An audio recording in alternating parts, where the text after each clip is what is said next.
زين الأنبياء السلام عليك أتقى الأتقياء السلام عليك زين الأنبياء السلام عليك أتقى الأتقياء السلام عليك زين الأنبياء السلام عليك أتقى الأتقياء السلام عليك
Assalamualaikum warahmatullahi wabarakatuh.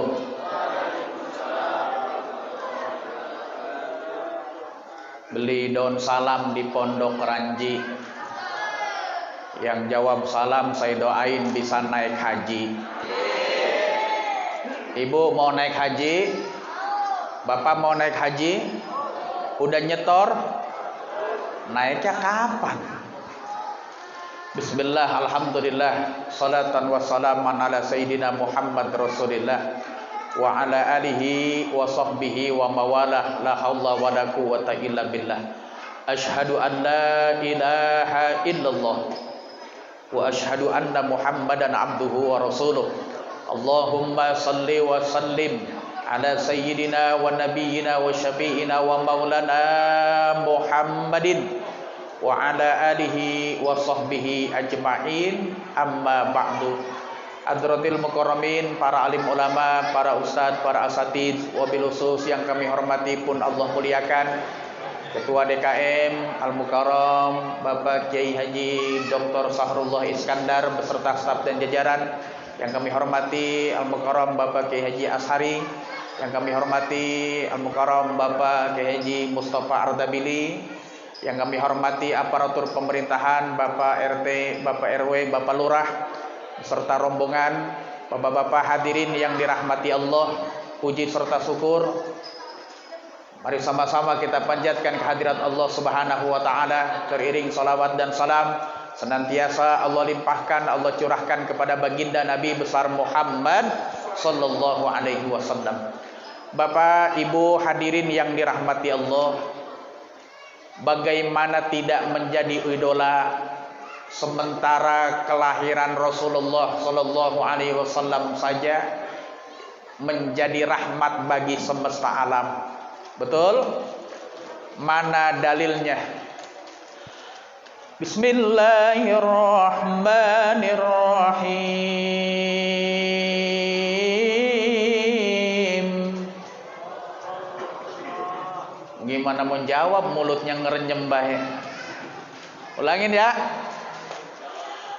Bismillahirrahmanirrahim. Wa ma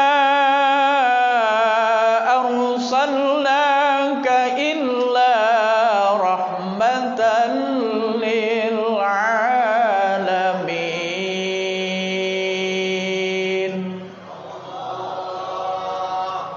Kata Allah dalam Quran, tidaklah engkau kami utus ya Rasul, tidaklah engkau kami utus ya Muhammad, melainkan untuk menjadi rahmat bagi semesta alam.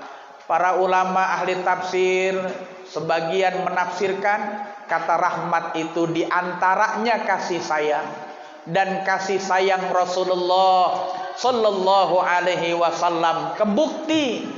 Jangankan ama orang yang demen sama beliau, jangankan ama orang yang cinta sama beliau, jangankan ama orang yang beriman sama beliau, ama orang yang musuhin beliau, ama yang zalim sama beliau, ama yang berusaha nyakitin beliau, terkadang Rasulullah Sallallahu Alaihi Wasallam masih berkasih sayang luar biasa. Rasulullah Sallallahu Alaihi Wasallam. Contoh, ketika nyampe di depan rumah Abu Jahal, malaikat Jibril turun. Kata malaikat Jibril, ya Rasulullah, enggak usah masuk. Emang kenapa ya Jibril? Abu Jahal pura-pura doang. Maksud engkau? Iya, dia pura-pura sakit, sebenarnya enggak sakit. Udah bikin jebakan di sekitar tempat tidurnya, udah bikin lobangan. Nanti kalau engkau masuk kejeblos celaka engkau ya Rasul. Enggak usah masuk ya Rasulullah. Oh begitu ya Jibril? Iya.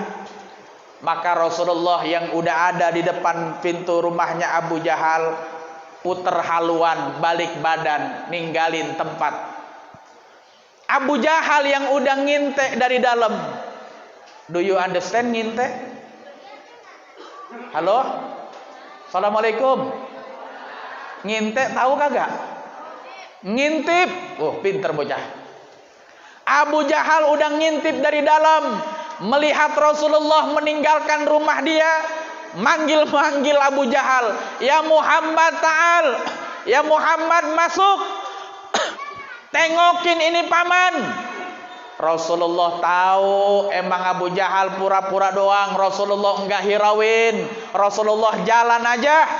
"Ya Muhammad, ini paman lagi sakit di dalam, tengokin dong." Rasulullah jalan terus. Emang tahu cuman pura-pura. Sampai teriak-teriak Rasulullah nggak hiraukan. Singkat cerita, Abu Jahal lompat dari tempat tidurnya. Dia lupa bahwa di sekitar tempat tidurnya udah dibikin lobangan, udah dibikin jebakan. Yang terjadi, Abu Jahal kejeblos ke dalam lubang yang dia bikin. Alhamdulillah, kalau kata orang Sawangan, lu makan pencarian lu. Begitu. Siapa yang menanam, dia yang memanen. Siapa yang menebar angin akan menuai badai. Siapa yang bikin lubang, kejeblos. Kejeblos. Bapak hadirin yang dirahmati Allah, enggak ada yang bisa nolongin Abu Jahal. 70 meter tangga enggak nyampe. 70 meter tambang enggak sampai juga. Enggak ada satupun yang bisa nolongin. Sampai di tengah keputusasaan beliau, Abu Jahal ngomong, "Cuman ponakan gua doang nih yang bisa nolong. Tolong bilangin keponakanku Muhammad, bilangin mamangnya lagi kejeblos. Mamangnya lagi kejeblos." Singkat cerita, datang lagi ke rumah Rasulullah. "Ya Rasul, ada apa?" "Pamanmu." "Iya, kenapa?" "Kejeblos." "Lah emang nggak ditolongin?"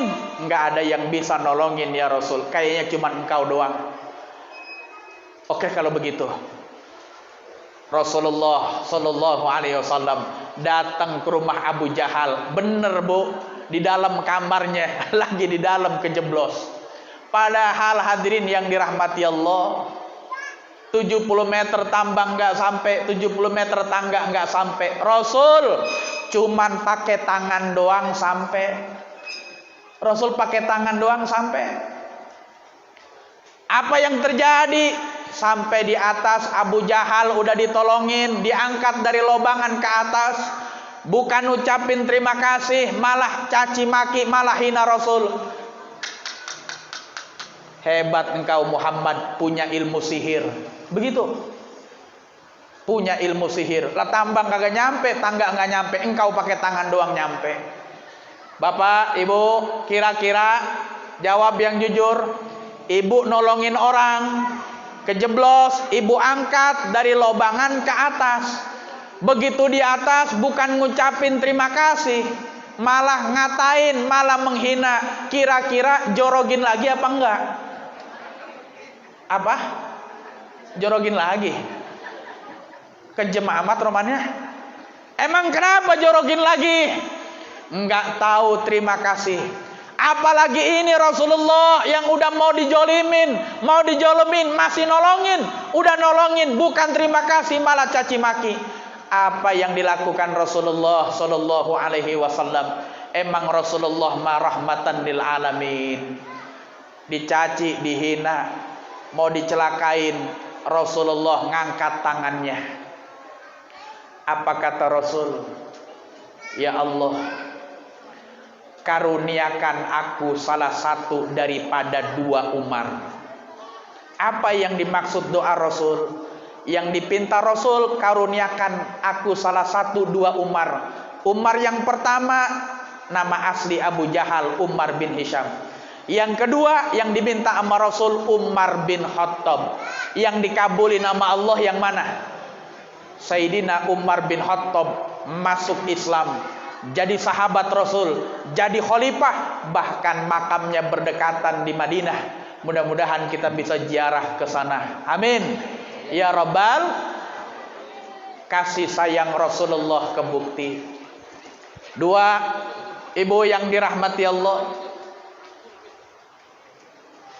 Rasulullah Sallallahu Alaihi Wasallam sebelum ada lagu makan sepiring berdua, sebelum ada lagu minum segelas berdua, Rasulullah udah ngajarin itu sama kita.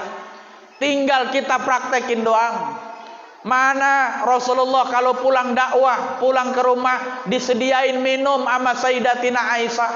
Maka Rasul minumnya nggak pernah dihabisin. Separuh ditinggalin buat istri beliau.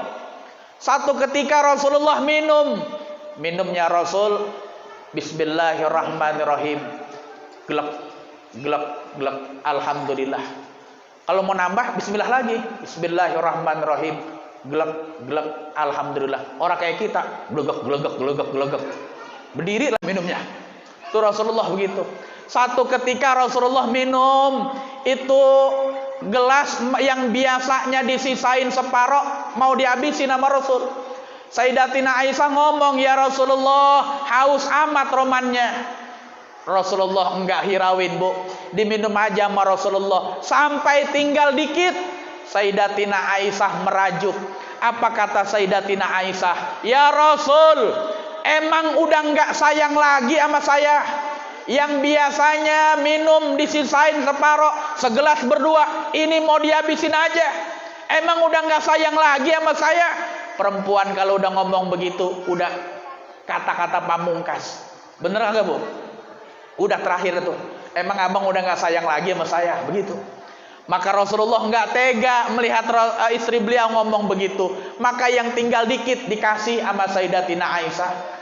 Ketika diminum sama Sayyidatina Aisyah, dilupehin sama Sayyidina Aisyah, dimuntahin sama Sayyidatina Aisyah. Apa kata Sayyidatina Aisyah? Ya Rasulullah, maafin saya. Ya Rasulullah, saya yang salah. Ya Rasulullah, saya yang hilaf. Pantes engkau yang biasanya minum disisain separoh, ini mau dihabisin aja. Saya yang salah ya Rasul. Bukan gula yang saya masukin, garam. Kata Rasulullah, itulah wahai istriku, kenapa ini air mau saya habisin aja, biar engkau tidak merasakan asin seperti yang aku rasakan.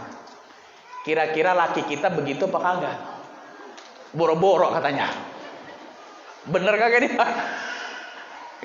Hadirin yang dirahmati Allah, kadang-kadang mohon maaf, istri baru salah begitu aja, mohon maaf udah keluar kata-kata yang kagak enak. Lu nikah udah 30 tahun, bego bener gitu. Nggak bisa bedain mana gula, mana garam.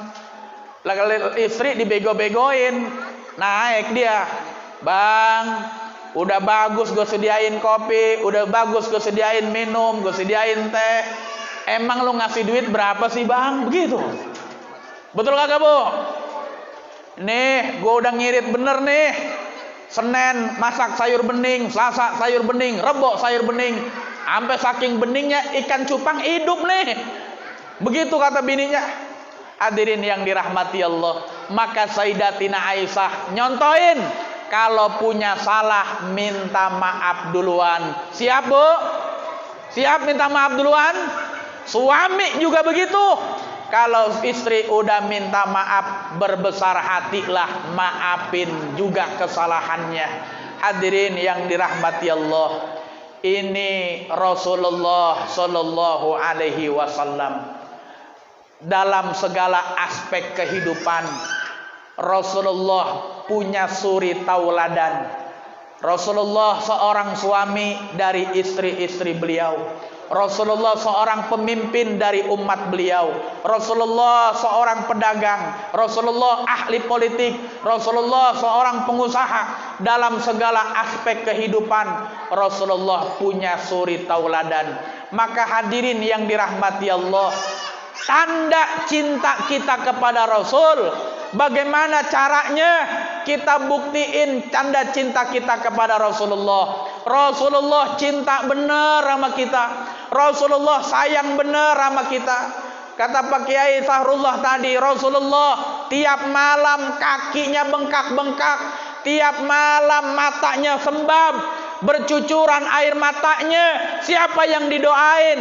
Yang didoain tidak lain tidak bukan kita umatnya. Kata Rasulullah, Allahumma gfir ummati, Allahumma sallimna ummati, Allahumma jbur ummati, Allahumma stur ummati. Ya Allah, ampunin umatku, kasihani umatku, sayangi umatku.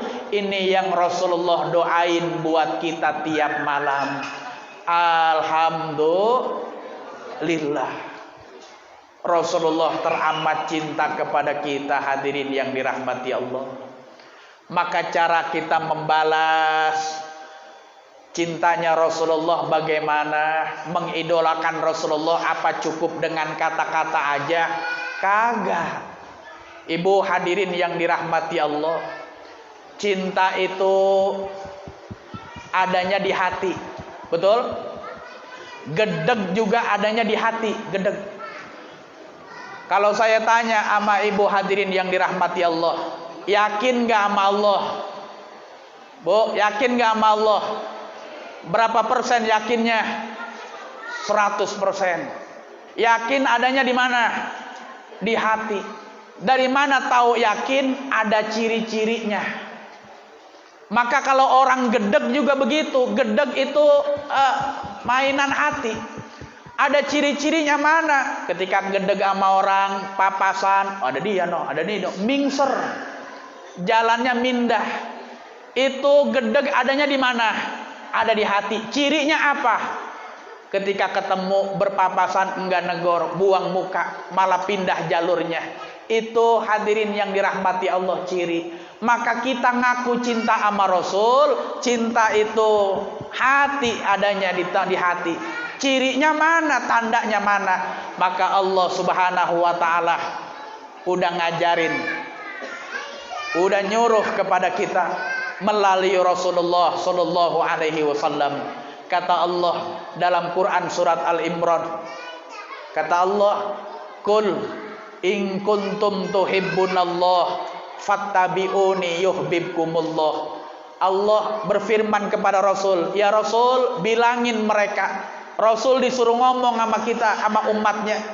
Kata Rasulullah, kata Allah, bilangin kepada mereka ya Muhammad, kalau kalian cinta kepada Allah, kalau kalian cinta kepada Allah, kalau kalian cinta kepada Allah, kata Rasul, fattabi'uni, itu ikuti aku, kata Rasulullah.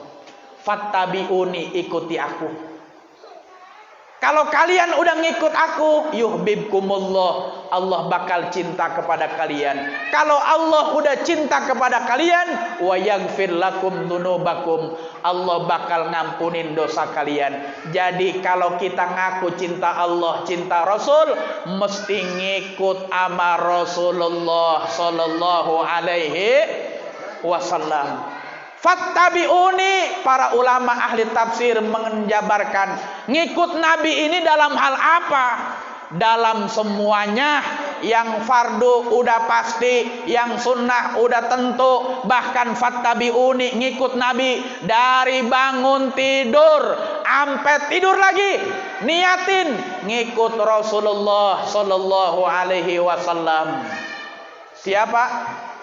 Siap? Fattabi'uni. Kalau ngikut Nabi tadi tuh masuk ke masjid, yang kita langkahkan kaki kanan dulu apa kiri? Fattabi'uni. Kalau ngikut Nabi, langkahkan kaki kanan. Allahumma gfirli dzunubi wabtahli abwaba rahmatik. Itu kalau ngikut Nabi. Keluar dari masjid, kalau ngikut Nabi, fattabi'uni, Allahumma gfirli dzunubi wabtahli abwaba fadlika. Ya Allah, ampunin dosaku, karuniakan rahmat-rahmatmu untukku. Fattabi'uni, ngikut Nabi. Pakai sendal.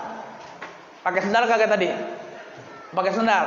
Fattabi'uni, kalau ngikut Nabi, yang dimasukin kaki kanan dulu apa kiri dulu, Bu? Kanan apa kiri?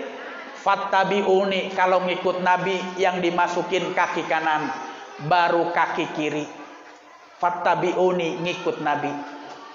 Kalau lepas sendal, lepas sepatu, udah maulid, ngikut Nabi, ngelepas sendal, kanan dulu apa kiri dulu? Kiri dulu, baru kanan. Ngikut Rasul. Nyampe di rumah, fattabi'uni, ngikut Nabi, maka ucapkan salam. Ini pesan Rasulullah kepada Sayyidina Anas bin Malik. Sayyidina Anas bin Malik dari umur 12 tahun ikut sama Nabi. Suka nimbain air wudhu Nabi, bersihin rumah Nabi. Ketika Anas bin Malik nikah, Nabi kasih nasihat, ya Anas, kalau mau berkah, kalau mau bahagia, absu salam, tebarkan salam. Kalau masuk rumah, ucapin salam. Kalau ada orang ucapin assalamualaikum warahmatullahi wabarakatuh. Kalau nggak ada orang, assalamu alaina wa ala ibadillahis solihin. Yang kedua, ini ada dalam kitab Bukhari Muslim, hadis ini. Habis ucapin salam, masuk rumah, baca kulhu 3 kali. Baca apa, Bu? Kulhu 3 kali. Kemarin-kemarin begini apa kagak? Antar amalin, fattabi'uni, ngikut Nabi. Baca kulhu 3 kali, baca sholawat 3 kali. Masuk rumah. Kalau ini engkau kerjain, ya Anas, hidupmu bakal berkah. Dikerjain nama Sayyidina Anas bin Malik. Lah bener, omongan Nabi enggak pernah bohong, enggak pernah meleset.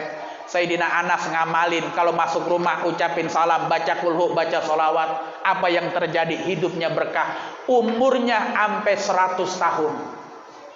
Salah satu sahabat Nabi yang panjang umur, Sayyidina Anas bin Malik. Anaknya 120 orang. Kira-kira yang di sini gak kalah ini. Ini kalau ngundang pengajian gak usah ngundang orang, anaknya be penuh. Ucapin salam, baca kulhu 3 kali, baca sholawat 3 kali. Berkah, bakal berkah. Ini hadirin yang dirahmati Allah. Emang disediain apa baik? Makanan, minuman, buahan ada. Mau ke toilet, mau ke toilet. Fattabi'uni, Bu. Kalau ngikut Nabi masuk toilet, kaki kanan apa kaki kiri? Kanan apa kiri? Kiri. Emang kenapa kiri? Ngikut Rasul. Ternyata ada penelitian, kaki yang paling kuat kaki kiri. Makanya Nabi nyuruh masuk ke WC aja kaki kiri. Kaki yang paling kuat kaki kiri. Bapak-bapak mungkin masih ingat kalau zaman dulu sekolah naik Metro Mini Patas 21, 102, atau sekarang Transjakarta. dan lain sebagainya. Kondektur, ingat gak kondektur? Kondektur kalau nyuruh turun bilang gimana? Kiri, kiri, kiri, betul nggak? Kiri, kiri, kita turun pakai kaki kanan, nyerimpet, jatuh kita. Masuk WC ngikut Nabi kaki kiri, sebab kaki yang kuat kaki kiri dalam ilmu kedokteran. Kagak ngikut Nabi, pakai kaki kanan, kepleset, jatuh, pembuluh darah pecah. Mohon maaf, stroke. Kira-kira stroke penyakit berat apa ringan? Berat. Stroke baik berat, apalagi 3 truk. Berat. Fattabi'uni, ngikut Rasul. Maka kalau ibu udah ngikut Nabi, pulang maulid, badan gerah, mandi, jangan langsung guyur pala, nyalain shower, kagak boleh. Siram kaki kanan, siram kaki kiri. Emang kenapa? Badan kita suhunya panas, air dingin, panas ketemu dingin, knalpot baik lagi panas disiram melepuh, apalagi suhu badan kita bisa pembuluh darah pecah. Maka kalau ngikut Nabi, mandi, siram kanan dulu, baru kiri, diemin 5 detik. Tuh, 2, 3, 4, 5. Dari embun-embun kita keluar gas. Makanya Nabi sampai sebegitunya ngajarin. Fattabi'uni, ikut Rasulullah sallallahu alaihi wasallam. Bu, masih kuat? Masih kuat? Dikit lagi. Fattabi'uni, kalau ngikut Nabi Bu, pakai baju, Pak, pakai baju yang dimasukin kanan dulu apa kiri dulu? Kanan. Kalau buka baju, kiri. Kalau pakai baju ada kancingnya atau ada resletingnya, fattabi'uni, kalau ngikut Nabi, ngancingin baju bawah dulu apa atas dulu? Bawah apa atas? Atas. Atas bawah jangan-jangan nih. Dalam kitab Risalatul Mu'awanah dijabarin adab keseharian Rasul. Bu, ingat, kalau udah maulid, fattabi'uni, ngikut Nabi, ngancingin baju ikut Rasul dari bawah dulu baru ke atas. Oh, kemarin-kemarin begini apa kagak? Gelap. Ngikut Nabi begitu aja dapat pahala, ngancingin baju dari bawah ke atas. Kalau buka dari atas ke bawah. Kalau pakai resetting udah kepasir, resetting bawah-bawah dulu. Fattabi'uni, ngikut Rasul. Ibu buat oleh-oleh nanti di rumah. Pakai celana kanan dulu apa kiri? Kanan. Diri apa duduk? Diri apa duduk? Duduk apa diri? Ngikut Nabi, duduk.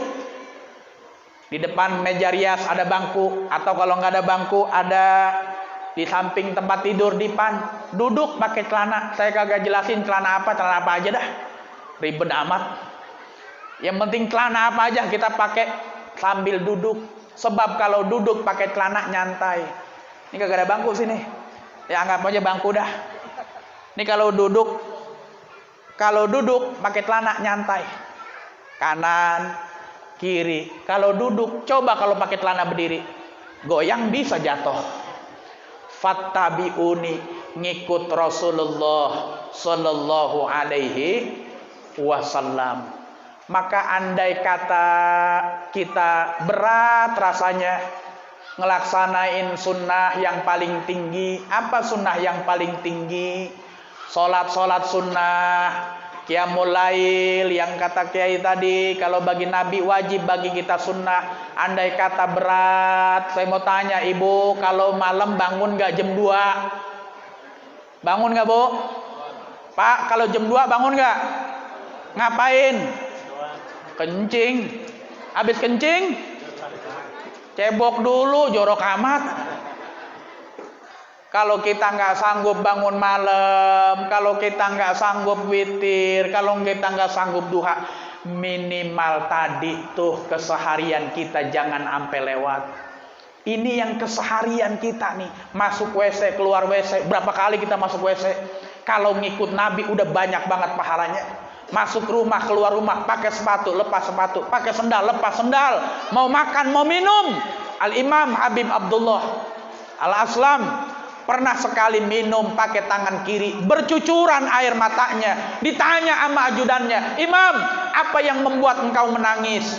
"Aku lupa, aku melakukan kesalahan." "Melakukan kesalahan apa ya Imam?" "Aku minum pakai tangan kiri, nggak sengaja.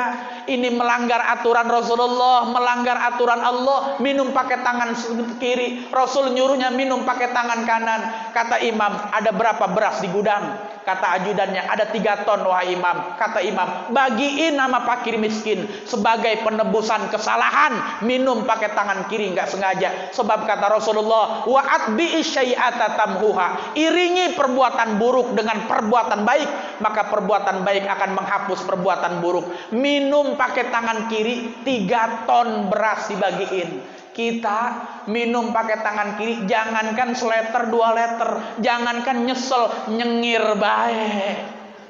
Betul apa kagak? Fattabi'uni. Kalau udah maulid, udah ngikut Nabi, amalin sunnah-sunnah Rasulullah Sallallahu Alaihi Wasallam. Yang kedua, ngaku cinta sama Nabi. Pesan saya banyakin baca sholawat. Itu tadi amalin tuh, sholawat tibil kulub. Saya mau ngasih lagi sholawat Jibril. Sholawat Jibril, malaikat Jibril kedudukannya tinggi karena baca sholawat. Sholawat Jibril namanya. Pohon kelapa di mana aja hidup.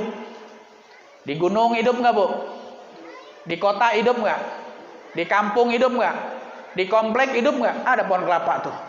Di mana-mana aja pohon kelapa hidup. Kenapa pohon kelapa hidup? Salah satu amalannya baca sholawat. Sholawat Jibril. Mana tuh? Sallallahu ala Muhammad, sallallahu alaihi wasallam, sallallahu ala Muhammad, sallallahu alaihi wasallam. Kalau dilaguin lama. Saya ngajarin nggak pakai lagu, nggak apa. Yang penting habis sholat 5 waktu 100 sallallahu alaihi Muhammad, sallallahu alaihi Muhammad. Nggak sampai 2 menit dapat cepet. Kalau nonton Ikatan Cinta 2 jam udah dapat 2000. Sambil baca sholawat, sambil baca sholawat. Habis sholat 5 waktu 100, 5 kali sholat 500. Sebulan 15.000. Lebih banyak juga ya, karena memang nyicil. Kan hobinya nyicil. Betul apa kagak? Iya, mobil nyicil, motor, rumah, iya kagak mau dah. Emang hobi kita nyicil sholawat. Kalau sekaligus 15.000, banyak amat. Tapi kalau dicicil, habis sholat cepet, nggak kerasa. Ibu hadirin yang dirahmati Allah, wa kana muksiron, saya nggak mau nyusahin orang. Dikit lagi azan zuhur, dikit lagi azan zuhur. Emang ada orang yang ceramah nyusahin? Ada, itu kalau Jumatan lama bener. Makanya DKM suka nulis tuh khutbah maksimal 20 menit. Ada yang nyusahin, judul khutbah siang ini 15 sifat yang mesti dimiliki seorang muslim. Tidur jamaah. Begitu bangun yang ke-8, bujuk masih 7 lagi nih. Wa kana muksiron, makanya saya enggak mau nyusahin. Ada juga tulisan Pak Kiai, Pak Dokter, kalau di kantor tuh ada tulisan danger. Ceramah, khutbah jangan lama-lama. Kalau lama-lama enggak diundang lagi. Begitu. Lebih mendingan saya sebentar, baik begitu. Hadirin yang dirahmati Allah, amalin yang tadi, sholawat Jibril, adab keseharian, amalin. Mudah-mudahan jadi kebiasaan. Orang mati bagaimana kebiasaan? Enggak semua kebiasaan baik, tapi mari jadikan kebaikan menjadi kebiasaan. Kalau kebaikan jadi kebiasaan, mudah-mudahan kita mati dalam keadaan husnul khotimah. Amin ya rabbal alamin. Gambang Krombong dari Bekasi, cukup sekian dan terima kasih. Gambang Krombong duduknya ngampar. Ceramah saya cukup sampai di sini karena perut udah lapar. Nanti ada doa dari Pak Kiai. Billahi taufiq hidayah. Wassalamualaikum warahmatullahi wabarakatuh.